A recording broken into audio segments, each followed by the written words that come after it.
Hello friends, बाल मंदिर के इस YouTube चैनल पर मैं नितिन शर्मा एक बार फिर आपका हार्दिक स्वागत करता हूं। दोस्तों, हमने लास्ट लेक्चर के अंदर फिनॉल की रासायनिक अभिक्रियाओं के अंदर तीसरी अभिक्रिया शुरू की थी, जिसका नाम है संघनन अभिक्रियाएं। ठीक है, और संघनन अभिक्रियाओं का मतलब होता है जुड़ना। फिनॉल का किसी दूसरे यौगिक के साथ में किस तरह से जुड़ के और एक अन्य अलग उत्पाद बनाते हैं। तो उसमें हमने पहला लिया था एसीटोन से क्रिया, और एसीटोन से क्रिया जब फिनॉल की कर रही थी तब इसमें बना था, आपने देखा होगा, बिस फिनॉल ए, है ना। ये लास्ट अभिक्रिया के अंदर उत्पाद बना था इसके अंदर। आज हम ले रहे हैं इसकी सेकंड रिएक्शन है, वो है बेंजीन डाइएजोनियम लवण से क्रिया। देखो, बेंजीन डाइएजोनियम लवण की जब बात की जाती है तो बेंजीन डाइएजोनियम लवण के अंदर मुख्य रूप से जो यौगिक लिया जाता है वो ये लिया जाता है, बेंजीन डाइएजोनियम और क्लोराइड के नाम से जाना जाता है। क्या नाम से? Diazonium chloride. हम मुख्य रूप से डाइएजोनियम लवण जो लेते हैं ना, वो यही लेते हैं। और इसका शॉर्ट नेम कभी कभार है ना कंफ्यूज करने के लिए दिया जाता है। इसको देखो, बेंजीन को लिखते हैं बी के द्वारा, डाई को लिखते हैं डी के द्वारा, एजोनियम को ए के द्वारा और क्लोरीन को, ये क्लोराइड को सी के द्वारा। ये यूं पूछते हैं बीडीएसी के, बीडीएसी की क्रिया फिनॉल से कराइए। अब हमें ये याद रखना पड़ेगा कि भाई ये बीडीएसी है क्या, तो नाम पूरा क्या रखोगे? Benzene diazonium chloride. ठीक है।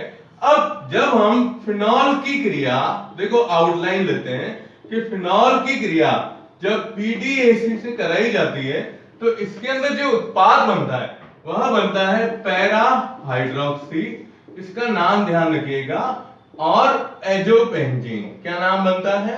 एजोपेंजीन के नाम से जाना जाता है। ये इसके अंदर उत्पाद बनेगा।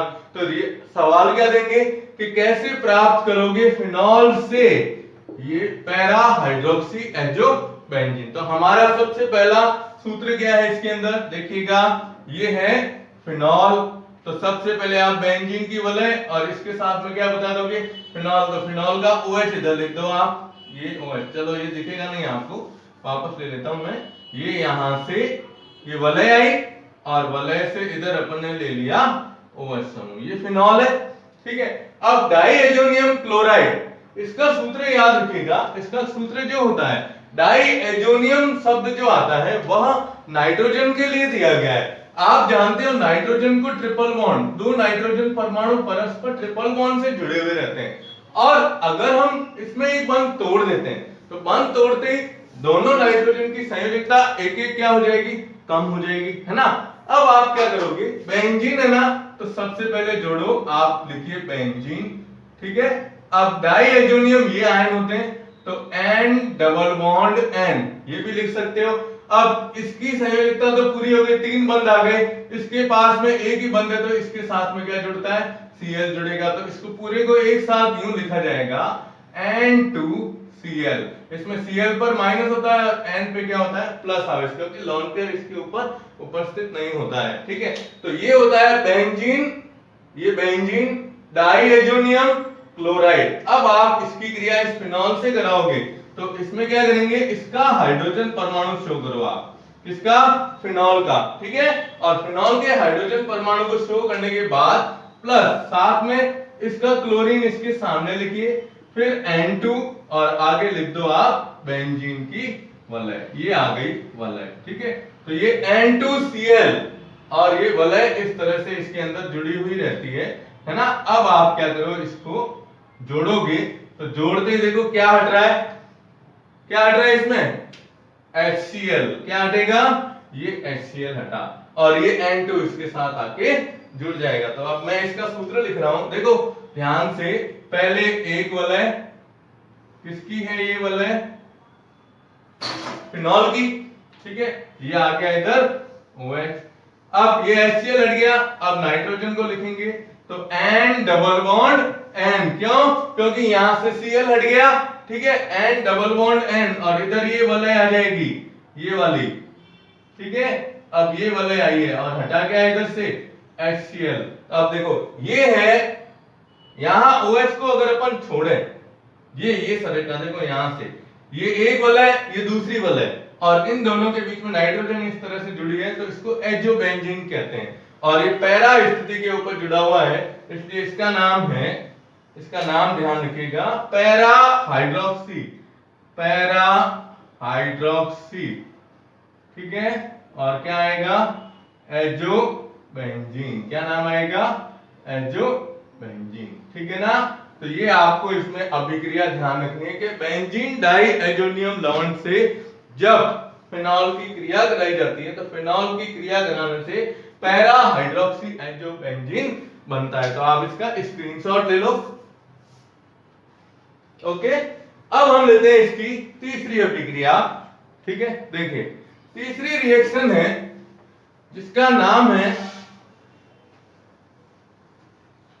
वैसे देखो क्या होता है कि अभिक्रियाएं तीसरी है वो थैलिक एनहाइड्राइड से क्रिया है, लेकिन थैलिक एनहाइड्राइड से क्रिया को रोक के पहले मैं इसको आपको क्रिया बता देता हूं। इसकी आगे वाली जो रिएक्शन है वो, हाँ, तीसरी नंबर अभिक्रिया हम लेते हैं, वो है लेड-रस मानासे अभिक्रिया, लेड-रस मानासे अभिक्रिया, ठीक है। ये नेम रिएक्शन है, याद रखनी है आपको, नेम रिएक्शन के रूप में लेडरर मानासे अभिक्रिया, ये याद रखनी है। तो पहले हम इसकी आउटलाइन लेते हैं। तो आउटलाइन में सबसे पहले आपको ध्यान रखना है कि पहले लेना है फिनॉल, ठीक है। फिनॉल की क्रिया करवानी है फॉर्मेल्डिहाइड से, किससे, फॉर्मेल्डिहाइड से, फॉर्मेल्डिहाइड से इसकी क्रिया करवानी है। ये क्रिया किसी भी अम्ल या क्षार की उपस्थिति में संपन्न हो सकती है। तो इसमें उत्प्रेरक कोई भी ले सकते हो आप, अम्ल या क्षार। तो इसमें क्या होता है, ऑर्थो-पैरा उत्पाद बनते हैं। तो इसमें जो बनेगा वो ये बनेगा ऑर्थो-पैरा, ठीक है। और फिर हम लिख सकते हैं हाइड्रोक्सी बेंजिल अल्कोहल भी लिख सकते हो, या ऑर्थो-पैरा, ठीक है, हाइड्रोक्सी, ये लिख सकते हैं अपन ortho para hydroxy, hydroxy benzylic alcohol, क्या लिखते हैं, बेंजिलिक अल्कोहल के रूप में लिख सकते हैं, बेंजिलिक अल्कोहल, ठीक है। और ये अभिक्रिया है ना, आपकी ये वाली अभिक्रिया है कि 15वें पार्ट के अंदर जो बहुलक वाला लेसन है, उस लेसन के अंदर बेकेलाइट निर्माण की जो क्रिया होती है, बहुलक जो होता है बेकेलाइट, उसके निर्माण की अभिक्रिया का पहला स्टेप जो है ना, वो यही अभिक्रिया है, ठीक है। तो अब हम सबसे पहले लेते हैं फिनॉल, देखिए फिनॉल की क्रिया है, तो आप सबसे पहले ले लो फिनॉल OH। अब इसकी क्रिया करवाते हैं फॉर्मेल्डिहाइड, फॉर्मेल्डिहाइड का सूत्र क्या होता है, HCHO। अब आप इसमें लेते हो उत्प्रेरक, क्या लिखा है हमने, कोई भी अम्ल या क्षार की उपस्थिति में ये अभिक्रिया होती है। अब देखो इसको हम लिखते हैं ना, तो इसको यूं भी लिख सकते हैं अणु सूत्र के हिसाब से, CH2, है ना। अब ये CH2 है और इसको जोड़ना है ऑर्थो और पैरा स्थिति पर।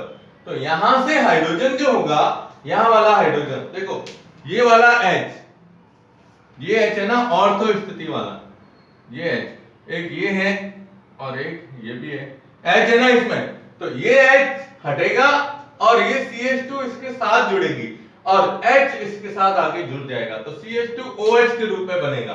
तो ऑर्थो पैरा स्थिति पर जब हम जोड़ते हैं, तो यहां से तो अपन को ये बताने हैं कि यहां आ जाएगा, देखो CH2, ये CH2O और ये वाला हाइड्रोजन इसके साथ मिलके बना देगा CH2OH, और इधर क्या है OH, ये ऑर्थो उत्पाद, ठीक है, और प्लस पैरा उत्पाद बताओगे तो ये बेंजीन की वलय, और यहां बता दो आप CH2OH, ठीक है, ये वलय आ गई और इधर क्या आ गया, OH आ गया। तो ये ortho para hydroxy benzylic alcohol कहलाते हैं, ठीक है। तो ये अभिक्रिया कौन सी है, लेडरर मानासे अभिक्रिया के नाम से जानी जाती है। तो आप इसका स्क्रीनशॉट ले लीजिएगा,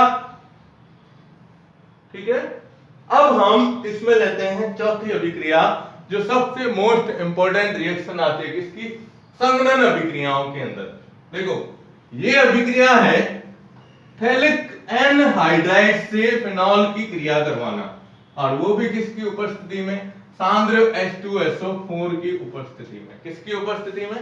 सांद्र H2SO4 की उपस्थिति में। थैलिक अम्ल, देखो सबसे पहले हम इसमें नाम लिख देता हूं मैं, चौथी है थैलिक एनहाइड्राइड से क्रिया, एनहाइड्राइड से क्रिया, है ना।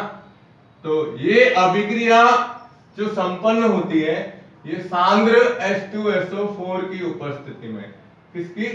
सांद्र H2SO4 की उपस्थिति में संपन्न होती है। वेरी मोस्ट इंपॉर्टेंट अभिक्रिया है, याद रखनी है आपको। क्या होता है इसकी आउटलाइन देखो, फिनॉल जो होती है ये थैलिक एनहाइड्राइड से क्रिया करती है। किससे? थैलिक एनहाइड्राइड से।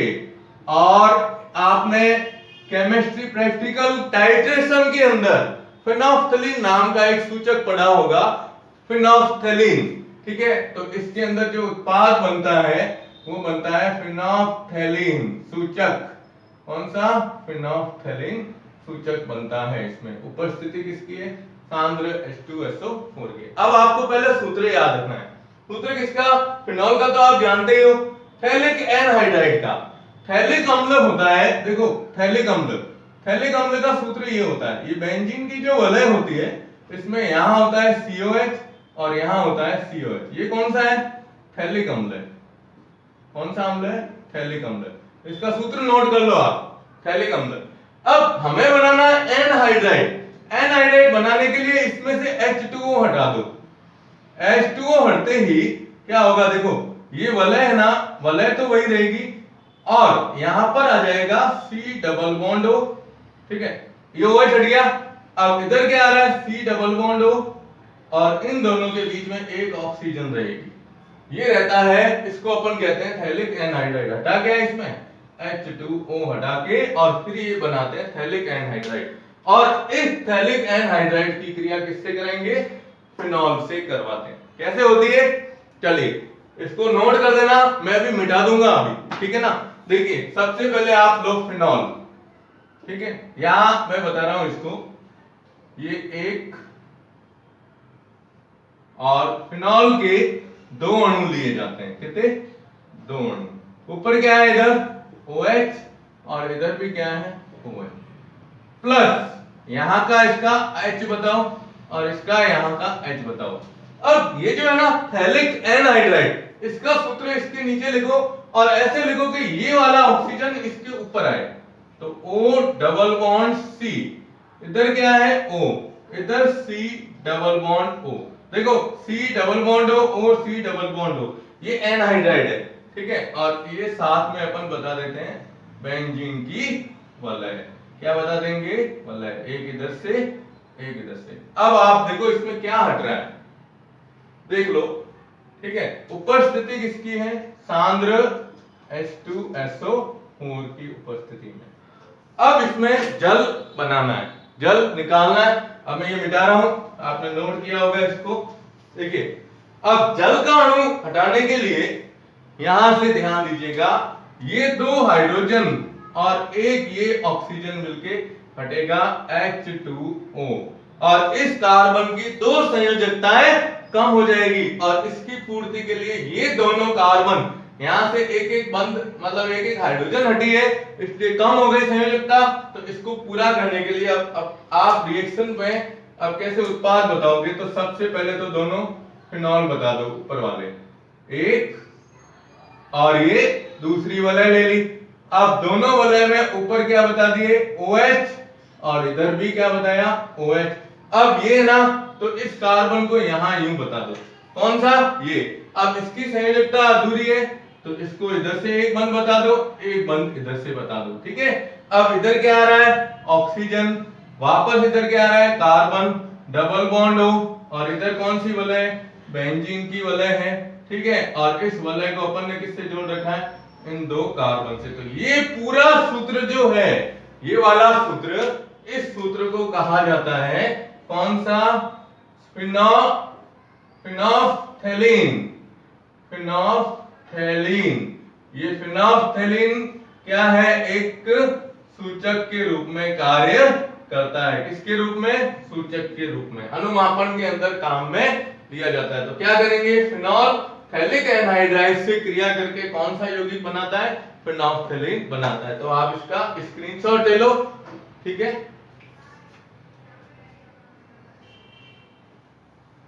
ओके, अब आता है इसमें आगे फिनॉल के उपयोग, ठीक है। अब फिनॉल के उपयोग हम लेते ही हैं जनरली, तो फटाफट मैं आपको बता देता हूं फिनॉल का उपयोग। जैसे अभी अपन ने ये लैडरर माना से अभिक्रिया ली, तो लैडरर माना से अभिक्रिया के द्वारा कौन सा? बेकेलाइट, मैंने अभी आपको बताया था किसका?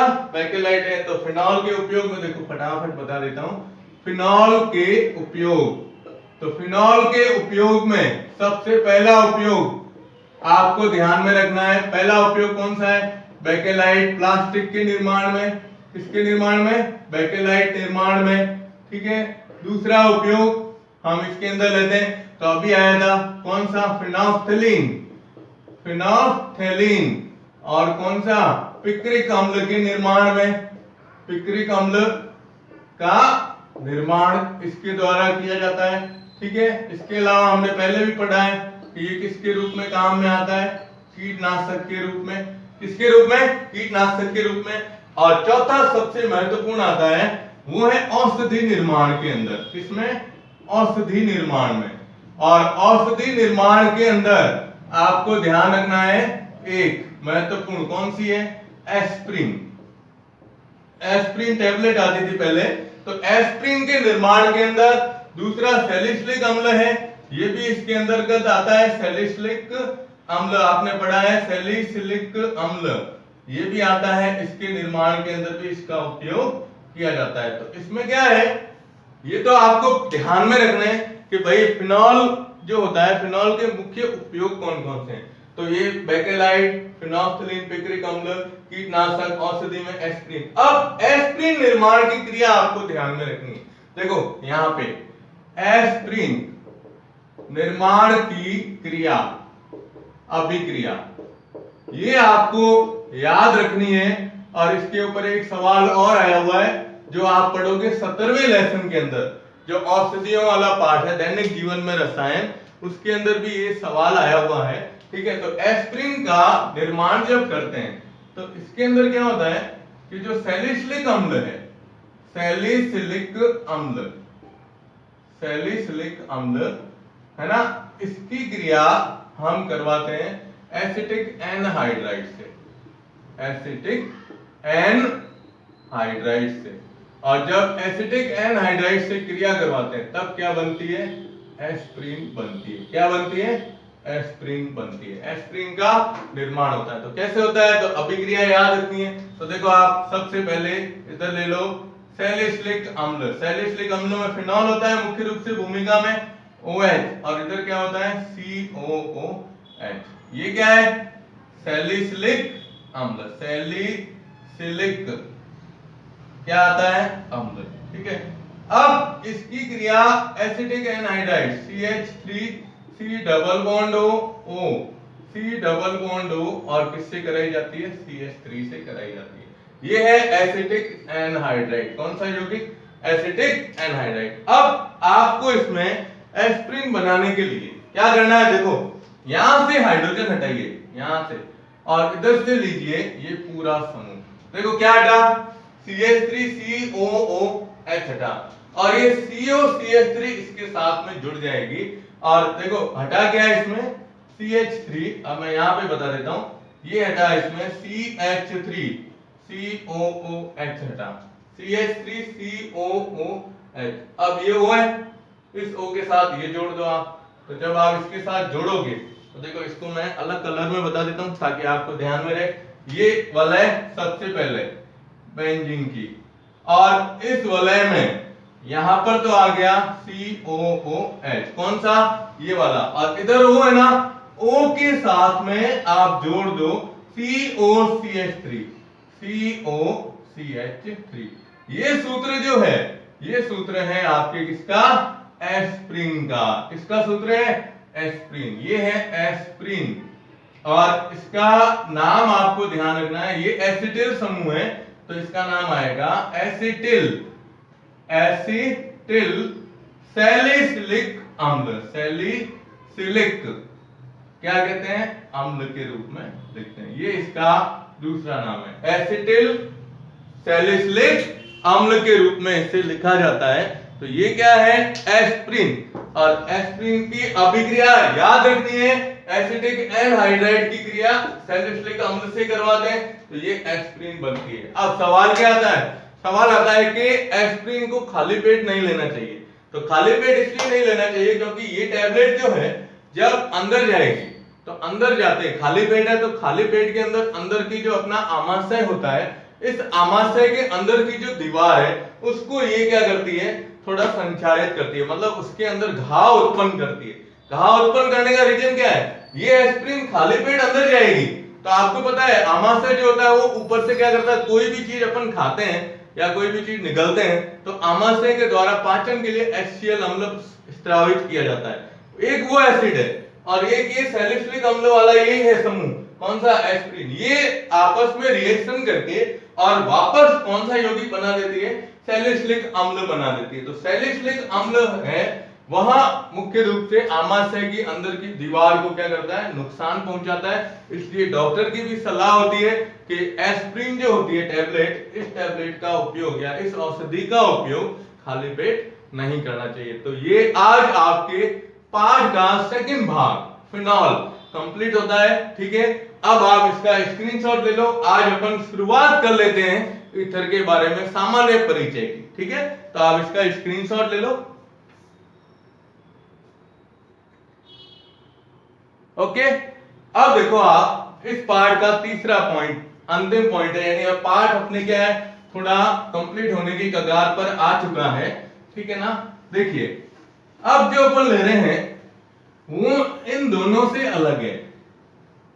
अल्कोहल फिनॉल दोनों में क्या था, OH समूह था। आज हम इस पार्ट की शुरुआत, मतलब इस पार्ट की शुरुआत कर रहे हैं, इसका नाम है ईथर। क्या नाम लिखते हैं अपन, ईथर, ठीक है। तो सबसे पहले ईथर का सूत्र जो लिखा जाता है वो लिखा जाता है ROR, ROR, या एक तरफ R एक तरफ O और एक तरफ AR, यानी ये तो है दोनों क्या है, एलिफेटिक, और इसमें एक तरफ एरोमेटिक और एक तरफ क्या है, एलिफेटिक है, ठीक है।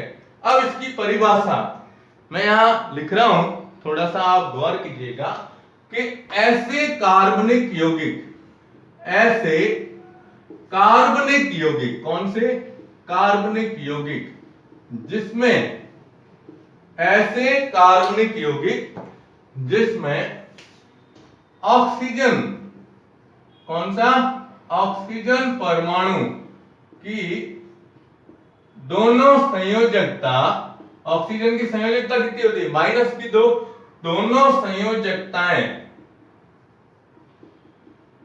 दोनों संयोजकताएं एल्किल, कौन सा, एल्किल, या एरिल, कौन सा, एरिल समूह द्वारा क्या होती है, पूर्ण होती है, क्या होती है, पूर्ण होती है। उसे क्या कहते हैं, उन यौगिकों को क्या कहा जाता है, ईथर कहा जाता है। तो क्या परिभाषा होती है, ऑक्सीजन की संयोजकता, कार्बनिक यौगिक में ऐसे कार्बनिक यौगिक जिसमें ऑक्सीजन परमाणु की दोनों संयोजकताएं एल्किल या एरिल समूह द्वारा पूर्ण होती है, या समान, ये कह सकते हो आप, बैलेंस बराबर हो जाता है, तो वह यौगिक कहलाते हैं ईथर। ईथर के नाम से जाना जाता है। ईथर जब भी आता है, हमने अभी बनाने की विधियां, अल्कोहल के जो गुणधर्म पढ़े थे उसमें नाम आ रहा था बार बार, शुष्क ईथर, शुष्क ईथर आ रहा था ना, तो ईथर यही चीज है इसमें। अब ये ईथर है ना, दो प्रकार का होता है। अब इसमें सूत्र देखो क्या लिखा हुआ है, ROR, डाई एल्किल ईथर के नाम से जाना जाता है, डाई एल्किल ईथर के नाम से इसे जाना जाता है। तो आप ऐसा कीजिए, पहले इसका स्क्रीनशॉट लो, फिर मैं इसके नॉर्मली प्रकार बता देता हूं। देखिए इसके प्रकार जो है ना, वो इसमें एल्किल समूह के आधार पर दिए गए हैं। किसके आधार पर, एल्किल समूह के आधार पर। जनरली बता रहा हूं अभी, बाकी अपन जब इसके नामकरण वगैरह नेक्स्ट पीरियड में लेंगे तब आपको पता ही चल जाएगा। देखिए ईथर है दो प्रकार का, एक होता है सममित ईथर या जिसे कहते हैं सरल ईथर, ठीक है, और दूसरा होता है जिसे कहते हैं असम्मित ईथर या इसे कहा जाता है मिश्रित ईथर। क्या नाम देते हैं? मिश्रित ईथर। ये ईथर के प्रकार हैं। किसके? ईथर के। सम्मित का मतलब ये है, देखिएगा कि ऑक्सीजन परमाणु के दोनों तरफ समान एल्किल समूह जुड़े हों,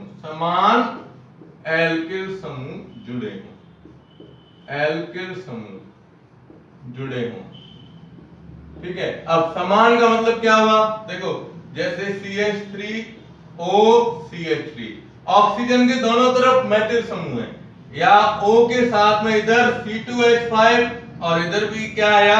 C2H5। तो अब ये क्या हुए? समान समूह है। समान कैसे हुए? तो आप देखो ऑक्सीजन के दोनों तरफ क्या कह रहा है? समान एल्किल समूह, इधर CH3 है, इधर CH3 है, ठीक है, इधर C2H5 है, इधर C2H5 है। तो इसे हम क्या कहेंगे? सम्मित या सरल ईथर। तो वहां आप परिभाषा इसकी खुद लिख सकते हो। उसमें क्या बताओगे कि ऑक्सीजन परमाणु के या ऑक्सीजन के दोनों तरफ भिन्न भिन्न समूह, एल्किल समूह यानी R समूह जुड़े हों। अब दोनों तरफ भिन्न भिन्न समूह जुड़े होगा मतलब क्या हुआ? देखो जैसे CH3O और इधर आ गया C2H5, एक तरफ CH3 है और एक तरफ C2H5 है, या O इधर लिख दिया C6H5 और इधर लिख दिया CH3, तो ये भी अलग हो गया, है ना? क्योंकि इसमें देखो यहाँ पर मेथिल समूह है और यहाँ पर क्या है? फेनिल समूह है। इधर मेथिल समूह है, इधर C2H5 समूह है। तो ये जनरली ईथर के बारे में आपको ध्यान में रखना है कि ईथर क्या है?